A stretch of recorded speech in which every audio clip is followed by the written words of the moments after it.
શહેરના હડિયોલ પુલ છાપરિયા વિસ્તારમાં આવાસ યોજનાના મકાનમાંથી ગાંજાનો મોટો જથ્થો ઝડપાતા ચકચાર મચી ગઈ છે।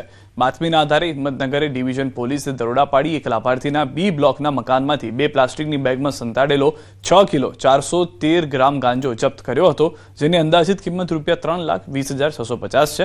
આ મામલે શંકર સલાડની ધરપકડ કરવામાં આવી છે, જ્યારે પોશીરાના સવાભાઈ અને ભરત નામના 2 શખ્સોની શોધખોળ હાથ ધરાઈ છે। ત્રણેય સામે NDPS એક્ટ હેઠળ ગુનો નોંધી ગાંજો ક્યાંથી લાવવામાં આવ્યો અને કોને સપ્લાય થવાનો હતો તે દિશામાં પોલીસે વધુ તપાસ શરૂ કરી છે।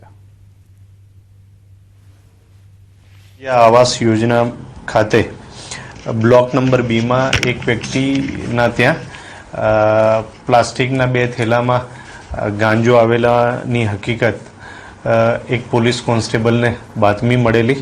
ए आधारे 2 सरकारी पंचो FSL अधिकारी तेमज रेडिंग पार्टीनी टीम साथे रेड करता 6 किलो 413 ग्राम मादक गांजो मળી આવેલો અને એક આરોપી મળી આવેલો જેનું નામ શંકર સલાટ, ઉંમર વર્ષ 21 છે, જેને પોલીસે કાયદેસર કાર્યવાહી કરી અટક કરેલ છે।